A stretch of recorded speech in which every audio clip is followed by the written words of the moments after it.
Shalom, estimados amigos y hermanos, desde Heredia, Costa Rica, un saludo cordial de parte de la comunidad y el Ministerio Menorá.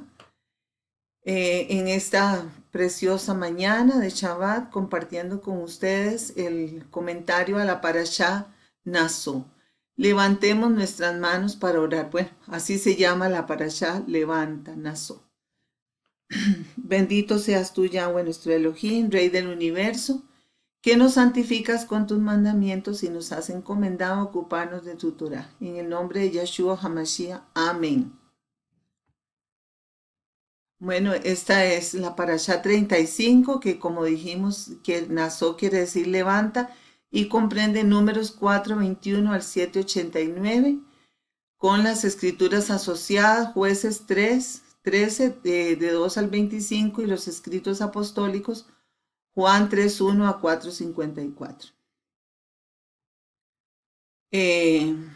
Procedamos al estudio. Como dijimos, Naso se refiere a levantar según la concordancia Strong 5376. Se refiere al acto de levantar la cabeza según Strong 7218. Rosh quiere decir cabeza o cabezas. Así aparece literalmente en el texto hebreo, levanta la cabeza. Es como cuando una persona es llamada por su nombre y levanta la cabeza para atender el llamado. La escritura nos dice, mas tú, Yahweh, eres escudo alrededor de mí, mi gloria, el que levanta mi cabeza. Salmos 3:3.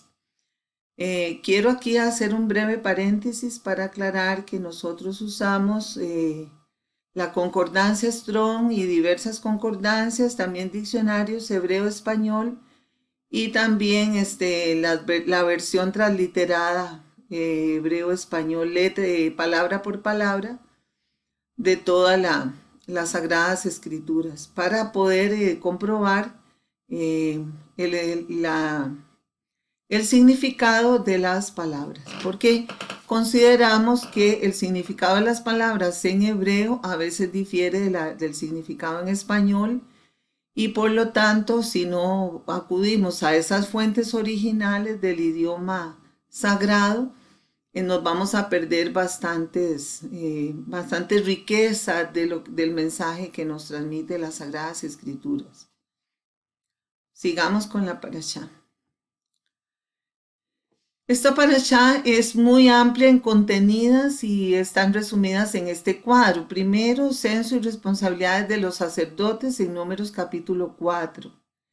Luego, sacar afuera a los leprosos y otras condiciones de impureza ritual en Números 5, 1 al 4. Leyes de restitución, Números 5, 5 al 8. Ofrendas para un levita, Números 5, 9 al 10. La ley de los celos o ley de la sotá, Números 5, 11 al 31. El voto del nazareo, Números 6, del 1 al 21. Y la oración de bendición sacerdotal para la descendencia, Números 6, 22, 27. Y dedicación ofrendas, Números capítulo 7. Debido a que algunos de estos temas están repetidos, como las leyes de los leprosos, las leyes de restitución, y que es imposible en un estudio abarcar todo, pues entonces vamos a tomar solo algunos puntos de la parashá para comentar. Sin embargo, pues recomendando siempre que se profundice cada vez que se puede, cada persona que estudia la palabra en todos los aspectos de la parashá.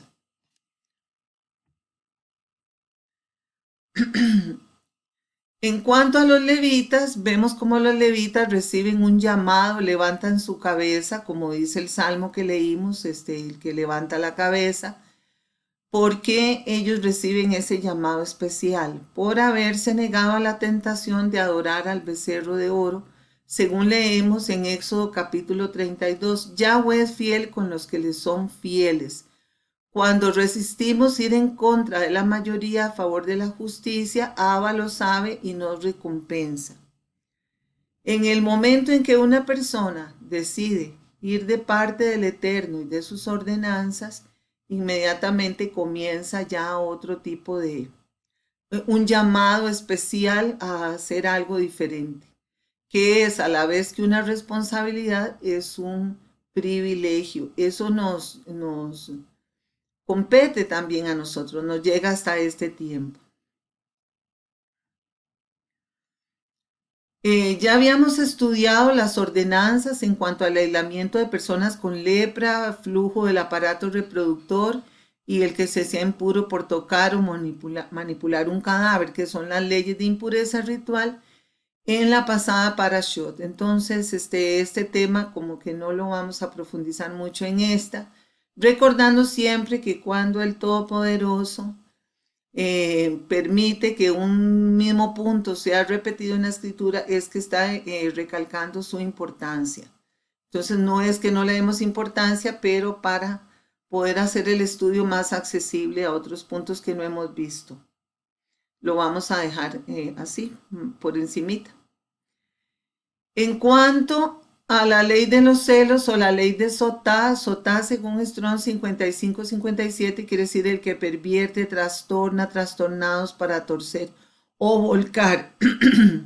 Esta ley está en Números capítulo 5 versos 11 al 20. ¿Por qué trastornado? ¿Por qué torcer o volcar? Porque cuando una mujer daba lugar a los celos del marido, eso se vuelve totalmente un trastorno dentro de la comunidad de Israel.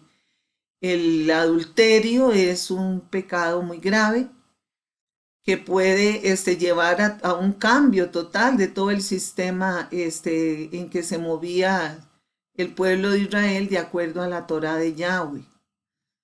Se torcía toda la intención.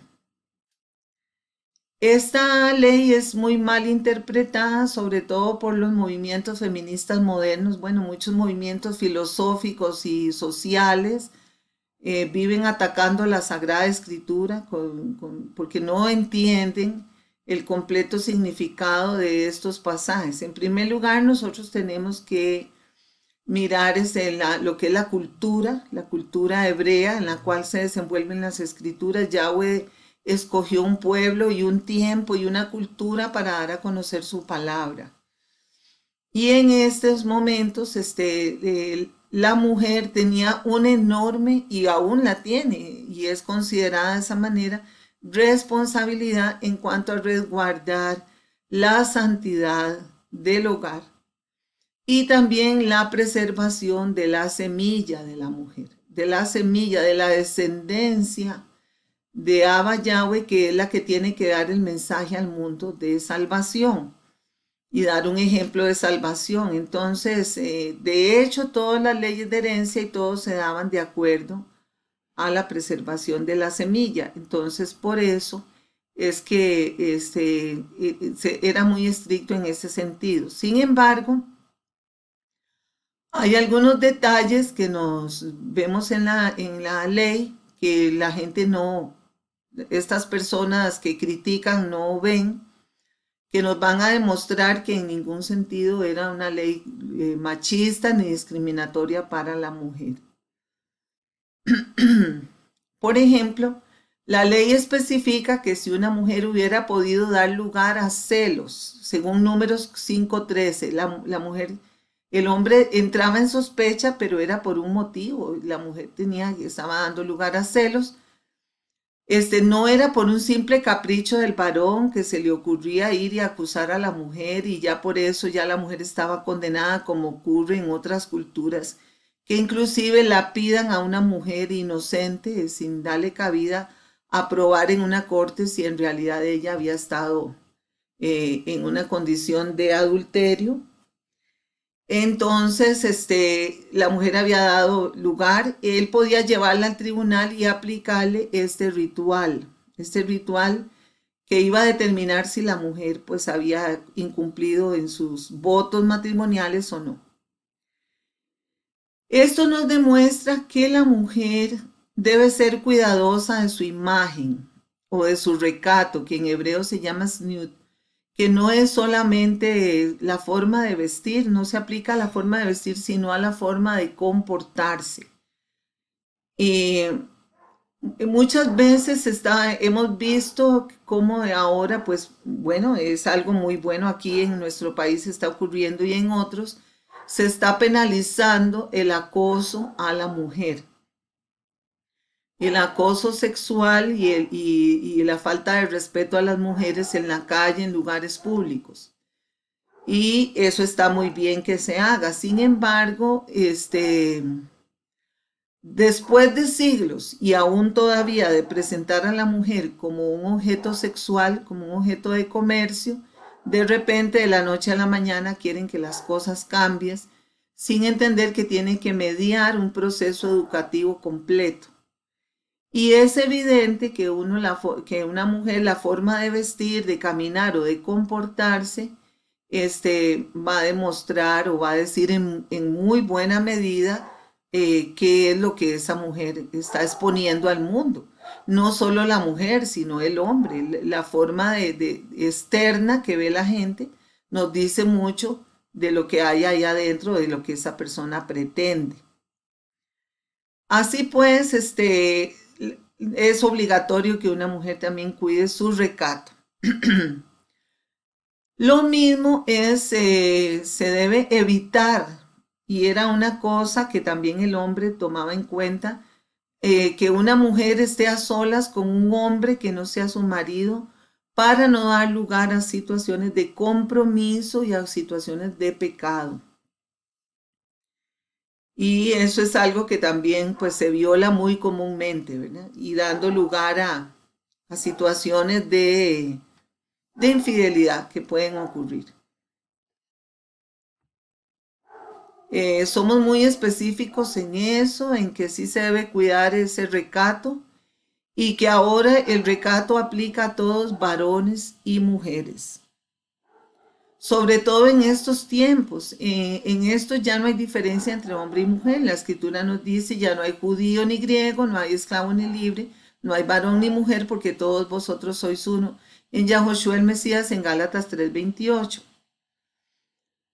Tanto el hombre como la mujer deben cuidar ese recato de no estar a solas con una mujer, de no provocar una situación que pueda llevarlo a caer en una situación de adulterio o de fornicación. Insistimos en que las personas que se exhiben, sobre todo en redes sociales, con fotografías en poses diferentes, muchas veces personas que se dicen creyentes buscando la admiración y los piropos y creando una situación que no es definitivamente propia del recato del Señor, de un creyente hijo de Yahweh. También entendemos que en la Keilah del Mesías las barreras de género, nacionalidad, condición económica, etcétera, ya han sido borradas. Han sido borradas, el Mesías injerta a todo el que cree en él, en Israel, en su cultura, en su manera de pensar, y ya no hay, ahora sí que podemos decir que Yahweh no hace distinción de personas. Así como todos en la Keilah del Mesías, en el cuerpo espiritual del Mesías, tienen sus privilegios, también tienen las mismas responsabilidades y los mismos cuidados deben tener en cuanto a la observancia de todos estos detalles. Y se debe agregar que la mujer podía aceptar también renunciar a la prueba y sencillamente divorciarse. En ese caso perdería el dinero de su dote, pero sería solamente una pérdida económica y ya de ahí no estaba. Ella podía decir, no, no quiero hacer la prueba, renuncio, me divorcio y ya. Ahora, si el varón está usando el ritual de la ley del sotá como una artimaña para deshacerse de su esposa por otra mujer, porque eso también es usual, que una persona acuse a su pareja de adulterio, haciendo una proyección de lo que él mismo hace para tener otra esposa, porque cuando, o bien para tener otro esposo, eso ocurre cuando alguien quiere deshacerse del cónyuge, le encuentra mil defectos, pero corre el riesgo de que ella salga inocente y él sea descubierto y a su vez pague por su engaño y por su intento de hacer adulterio. Y si la mujer efectivamente había cometido adulterio, sería descubierto el hombre con el cual realizó el acto. entonces él pagaría las consecuencias. Si se demostraba el adulterio, había que buscar el compañero y los dos pagaban las consecuencias.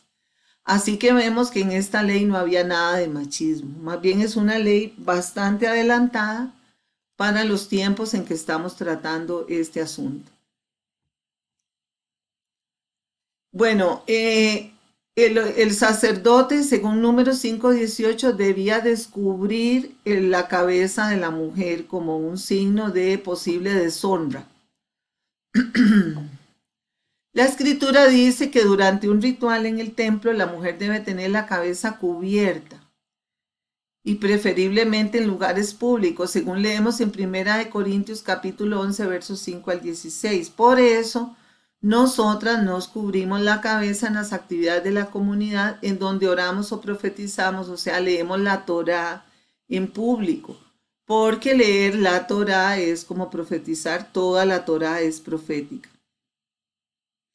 Entonces, cuando un signo de deshonra para la mujer era que el sacerdote le descubría la cabeza. Todo eso tiene tremendos significados y simbolismos para nosotros. Luego se escribía una maldición en un rollo que contenía el nombre del Eterno. Este rollo se metía en aguas amargas pero vivas, eran llamadas amargas porque el agua de amargura significa una maldición, una maldición. Pero eran aguas vivas.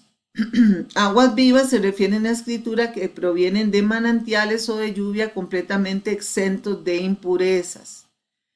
Entonces el sacerdote juntaba polvo del piso del Mizcán y todo eso lo mezclaba en un vaso de barro. Las letras que estaban escritas en el rollo se disolvían al contacto con las aguas. Según leemos en la parashá, se borraban, se disolvían. Y luego el agua se daba a beber a la mujer. Si la mujer era culpable, entonces ella se hinchaba en el vientre y el muslo y quedaba estéril, no podía tener hijos.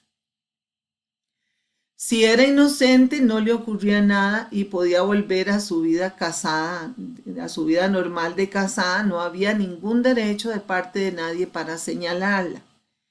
En el ritual se quemaba en el altar una ofrenda de harina de cebada que era llevada por el esposo. Todo esto, que es conocido como una ordalía en el lenguaje español, nos puede sonar a nosotros bastante extraño y bastante cruel. Sin embargo, entendemos que para un israelita y para nosotros también no depende, no es la opinión del hombre lo que determina que una persona es lo que el Eterno dice, lo que una persona es, lo que una persona tiene realmente en su interior. Y esta era una prueba de que era así, era el Todopoderoso el que determinaba si la mujer o no era o no pura, no había caído en adulterio. Porque al hombre se le puede engañar fácilmente, con una apariencia, con una palabra, una apariencia de piedad, como dice la Escritura. Pero al Eterno nadie lo engaña, porque Él escudriña el fondo del corazón. Y entonces, sin embargo, bueno, vamos a seguir para que veamos la tremenda enseñanza profética que tiene este pasaje. El contenido profético es el que nos puede interesar en estos tiempos de renovación en que ya no vamos a aplicar este ritual. La mujer en este pasaje es una sombra profética de Israel que siempre lo hemos visto, es una constante en todas las escrituras, desde Génesis hasta Revelación, pasando por Oseas, etc. Israel ha provocado a celos a Yahweh, que es su marido, como vimos en la parashot pasada, que ya no me llamarás Balí, sino me llamarás Ishi, esposo, con sus infidelidades, o sea, con sus idolatrías, porque la infidelidad y el adulterio es concomitante en la escritura con la adoración a dioses extraños, idolatrías. Por culpa de esto, de haber causado este celo a su esposo, a su marido, el nombre sagrado ha sido borrado de las diferentes traducciones de la escritura, sustituyéndolo por la palabra Señor, Jehová y apelativos similares, y Hachem. El nombre es diluido, se ha perdido del rollo, o sea, de las sagradas escrituras, por culpa de las idolatrías de Israel. Y también por algunas falsas interpretaciones de que el nombre debe ser ocultado o sustituido, cosa que no está indicado en la escritura. Pero es esa misma escritura la que le traerá maldición a ella, acusándola de su pecado. El rollo que estaba disuelto en el agua es la misma la que le va a traer maldición a ella.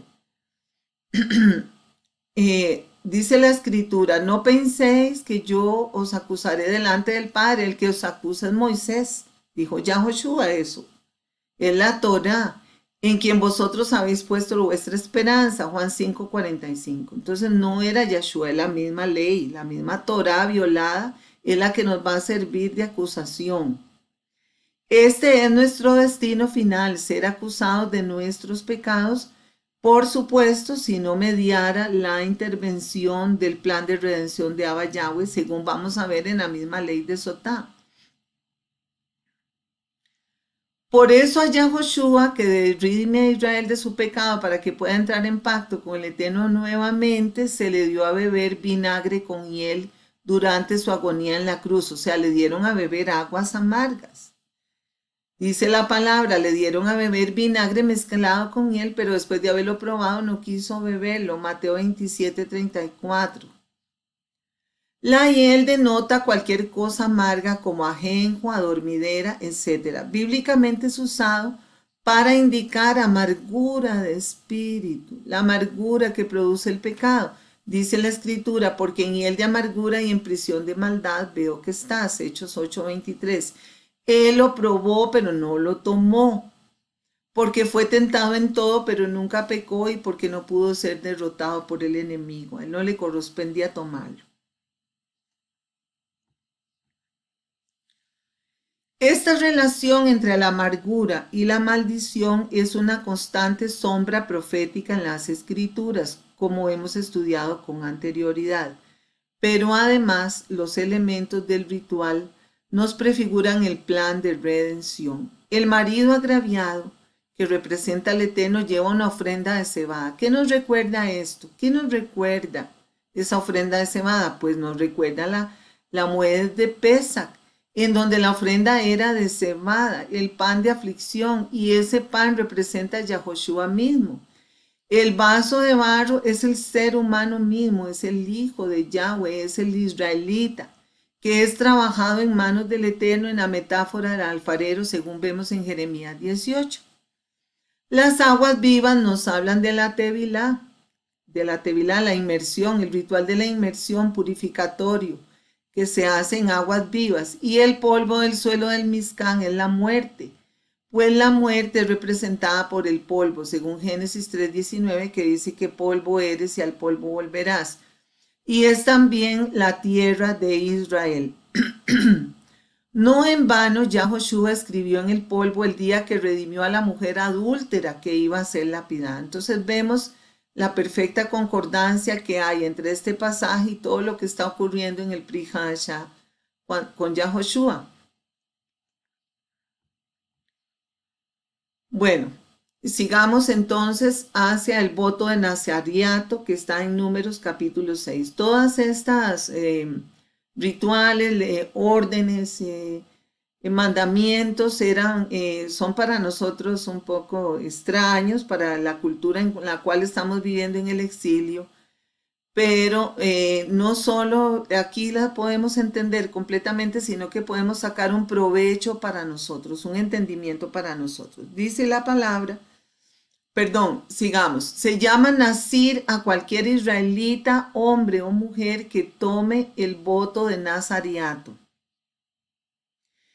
El voto de Nazariato es un don dado por el Eterno, eso no sale del hombre, eso viene del parte del Padre que le pone a la persona que haga el voto de Nazariato. La escritura dice, y levanté profetas de entre vuestros hijos y nazareos de entre vuestros jóvenes. No es así, hijos de Israel, declara Yahweh en Amós 2:11. O sea, Él lo levanta, es Él el que hace el llamado. En ocasiones se daba el voto en la juventud y en otras ocasiones se daba desde el nacimiento, como ocurrió con Sansón, que desde su concepción, no desde el nacimiento, con su concepción, él estaba en voto de nazariato. Dice la palabra, pues he aquí concebirás y darás a luz un hijo, no pasará navaja sobre su cabeza, porque el niño será nazareo para Elohim desde el seno materno, y él comenzará a salvar a Israel de manos de los filisteos.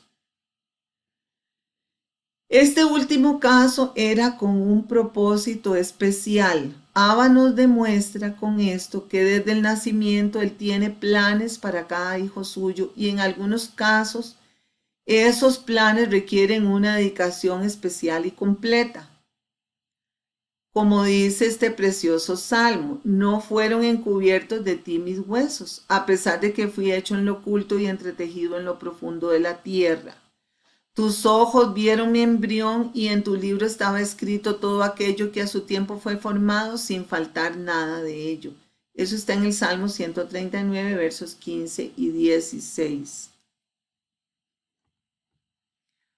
Otros personajes de las escrituras que parece que hicieron voto de nazariato fueron Samuel, dedicado por su madre en Samuel 1:11. Dice así, e hizo voto y dijo, oh Yahweh los ejércitos. La que hizo voto fue la madre. Si tú te dignas mirar la aflicción de tu sierva, te acuerdas de mí y no te olvidas de tu sierva, sino que das un hijo a tu sierva, yo lo dedicaré a Yahweh por todos los días de su vida y nunca pasará navaja por sobre su cabeza. Y Shaul o Pablo también dice, y Pablo después de quedarse muchos días más se despidió de los hermanos y se embarcó hacia Siria y con él iban Priscila y Aquila. Y en Cencrea se hizo cortar el cabello porque tenía hecho un voto.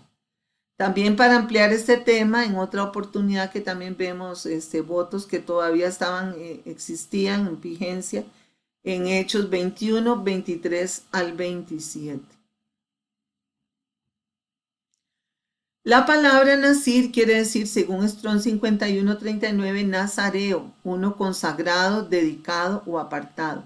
Debía abstenerse de cualquier producto que se obtuviera de algo tan importante en Israel como lo es el fruto de la vid. Podía tomar cerveza y otros licores que no se obtuvieran de la vid, pero no podía participar en actividades ni ingerir nada que proveyera de la vid, nada, absolutamente nada que tuviera que ver con la vid. Es más, debía mantenerse alejado de los festivales de la cosecha de la vid que se hacían antiguamente. Tenía que estar alejado de eso. Esto requería, lo que se le estaba pidiendo al nazareo era que se abstuviera de algunos de los goces de la vida, como esos festivales, el tomar el vino, el jugo de uva, que son permitidos en la Torá para los hombres. Dice la palabra, a los ricos de este mundo, enséñales que no sean altaneros ni pongan su esperanza en la incertidumbre de las riquezas, sino en Elohim, el cual nos da abundantemente todas las cosas para que las disfrutemos. Primera de Timoteo 6:17. O sea, no es porque el jugo de la uva fuera malo o fuera dañino o no estuviera permitido. Sí estaba permitido tomar vino, tomar jugo de uva. Era una abstención durante el voto, como una especie de esfuerzo personal. La persona tenía que hacer un autocontrol, un dominio y privarse de algo que era permitido, como dice Primera de Timoteo. Eso es lo que estamos viendo en este caso.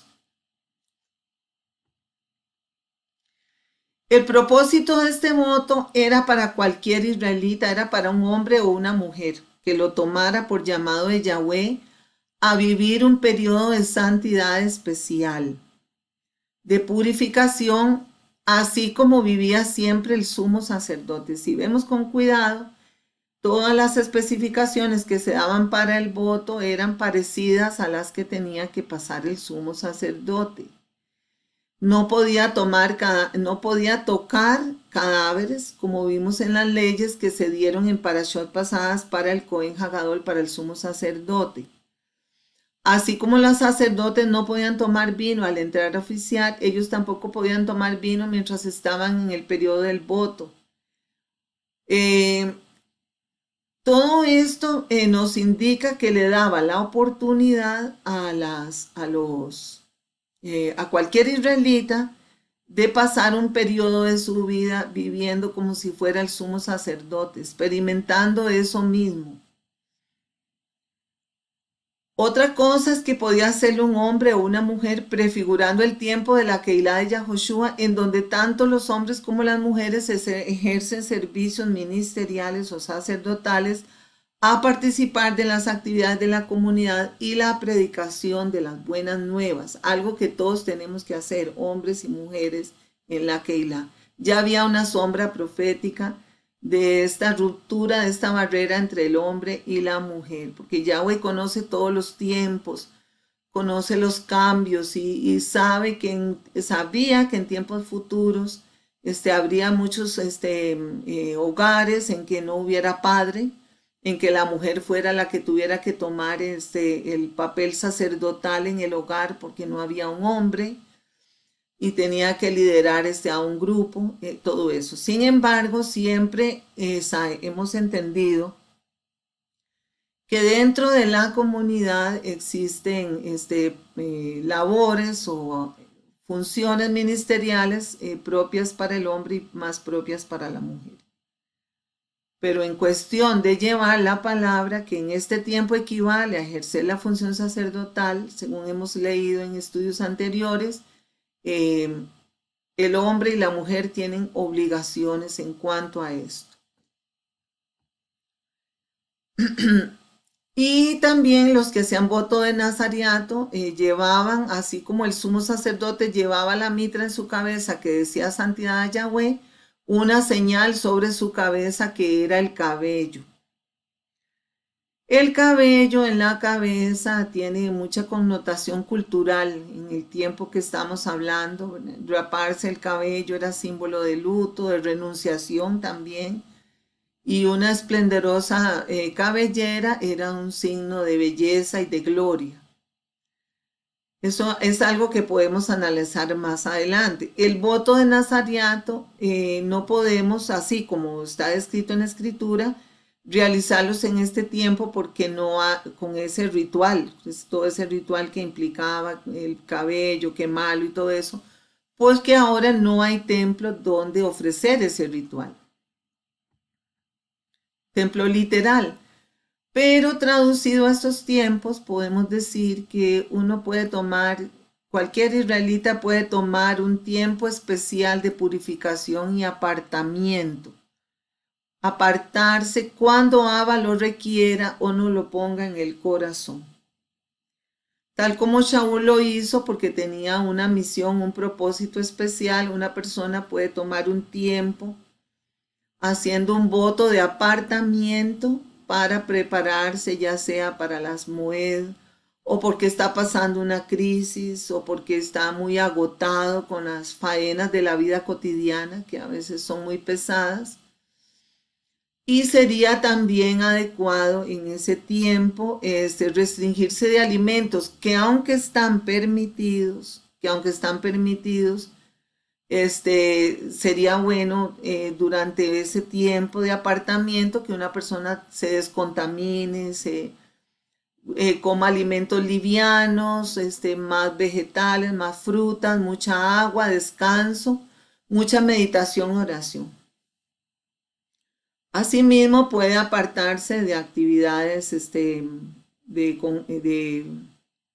donde se acumulen muchísimas personas. Y también apartarse sería bueno también que se apartara de las noticias, las redes sociales y que se tome un tiempo, un voto de nazariato. Ese tiempo especial nos renovará muy profundamente. Podremos ver la Shekinah de Abba en nuestro interior. de manera que la persona vea una restauración espiritual y pueda ver la gloria de Abba, o escuchar también una palabra de Abba para él, o simplemente un reforzamiento de su vida para alguna actividad que tenga que desarrollar.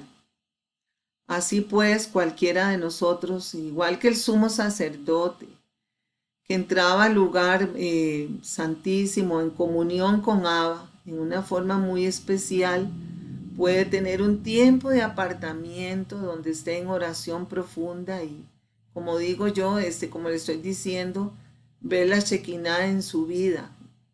En el arca, que ya no es el arca externa, sino es el arca del corazón, donde está escrita, ya escrita la Torah, pero ya no en tablas, sino en el corazón. Ahí puede ver la Shekinah durante un tiempo de apartamiento.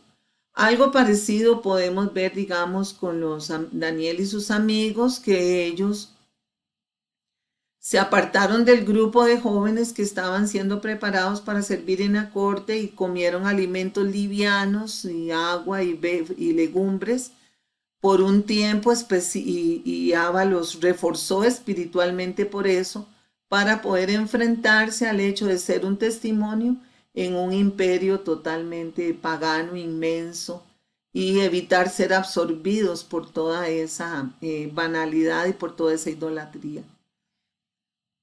No sería nada malo que podamos hacerlo de vez en cuando. En cuanto a lo que se llama la bendición arónica, porque viene del nombre propio de Aarón, también se le conoce como la bendición sacerdotal o la bendición a la descendencia.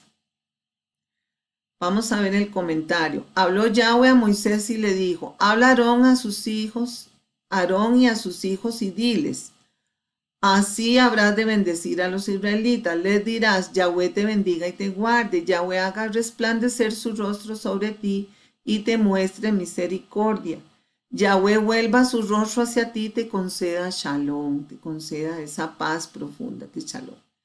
Así invocarán mi nombre sobre los israelitas y yo los bendeciré. Número 6, 22, 27. Esta oración de protección en el nombre de Yahweh era impartida por los sacerdotes a todo el pueblo. Ahora nosotros, como sacerdotes del orden de Melquisedec, del cual el Levítico era la sombra profética, lo hacemos sobre nuestra descendencia.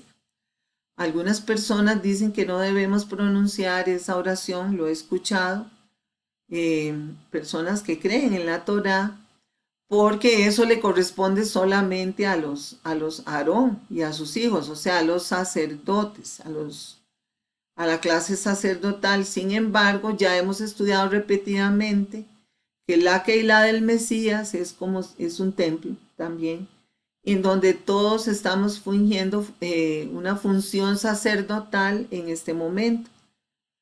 Entonces, sí podemos aplicar esa bendición sobre nuestra descendencia, y de hecho lo hacemos, y hemos sentido que hay poder en esa bendición para ellos, y lo hemos visto en la vida diaria y en los productos que da.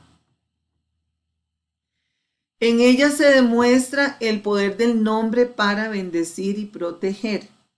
De ahí la importancia de conocerlo y usarlo con reverencia. Y no debemos decir la bendición sacerdotal usando Hashem y Adonai, porque ahí no dice eso, y está prohibido alterar la escritura ni en una J, ni nada, ni en un acento. Nadie tiene derecho a hacer eso. Si lo vamos a usar como está la escritura. Dice: al usar el nombre, según la bendición, el rostro de Yahweh se vuelve hacia la descendencia, hacia los israelitas.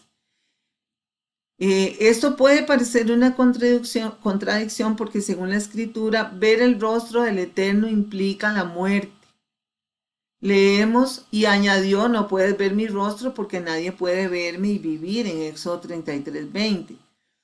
Pero al ver su nombre y al pronunciarlo, es como si estuviéramos viendo ese rostro se vuelve hacia nosotros, como recita la bendición. Cualquier persona en el mundo material que alguien la llame por su nombre, inmediatamente vuelve a ver. muestra su rostro, vuelve a ver quién lo llamó. Así igual el Padre se vuelve el rostro hacia la descendencia. Y entonces viene la bendición, porque el rostro de Yahweh, ¿qué es? Yahweh es bendición y va a llenarnos de paz, eso. Dice que para que nos vuelva el rostro y nos llene de paz. Leamos lo que dice aquí en la escritura. Oh Elohim, restáuranos, haz resplandecer tu rostro y seremos salvos. Oh Elohim de los ejércitos, restáuranos. Haz resplandecer tu rostro y seremos salvos. Sea tu mano sobre el hombre de tu diestra, sobre el hijo del hombre que fortaleciste para ti mismo.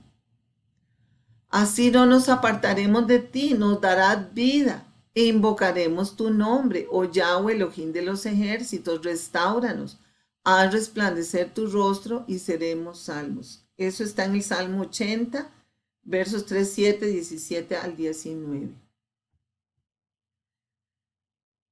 Entonces, ¿quién es ese hijo del hombre? Dice el hombre de su diestra que Yahweh fortaleció. Pues por supuesto es Yahoshua nuestro Mesías. Y Él es el que nos da esa potestad de pronunciar ese nombre. Él lo restauró en Israel. Dice la escritura, yo les he dado a conocer tu nombre y lo daré a conocer para que el amor con que me amaste esté en ellos y yo en ellos. Juan 17, 26. Entonces, eso que dice el Salmo, restáuranos por el Hijo del Hombre. Este tiempo de restauración comenzó restaurando la bendición de conocer, usar y colocarnos bajo el nombre de Yahweh, que es precisamente lo que estamos viviendo en este movimiento que se llama ¿qué? Restauración.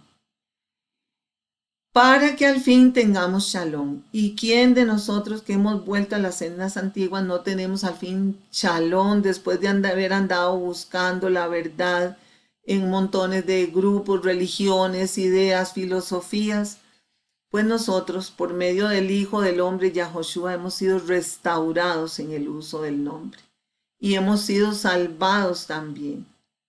Entonces es un llamado a todos que no nos perdamos esa bendición. Es una pena que este movimiento de restauración que comenzó precisamente, uno de los pilares más importantes fue la restauración del nombre de Yahweh.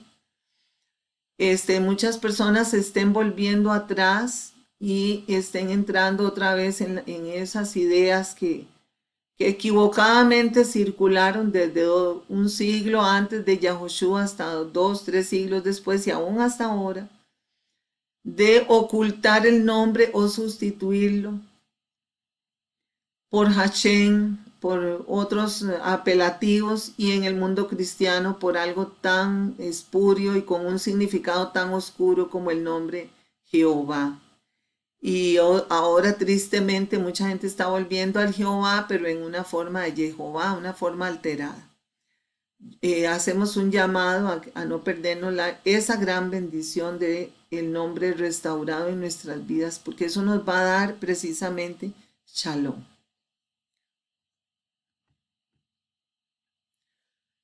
Bueno, con este comentario damos por terminado este estudio. Esperamos que haya sido de su edificación espiritual y si le gustó, puede darle, clicar en me gusta, hacer clic en me gusta, compartirlo en redes sociales, compartirlo suscribirse al canal. Y a la vez aprovecho para recordarles que muy pronto, a partir de el lunes de esta semana que comienza, estaremos compartiendo videos con contenidos de tipo crecimiento espiritual para la vida diaria, que todos tenemos que enfrentar en estos tiempos, problemáticas de todo tipo, más bien de orden personal y social, pero siempre basados en la Torá. Muchas gracias por su atención y esperemos que pasen un buen día. Hasta luego.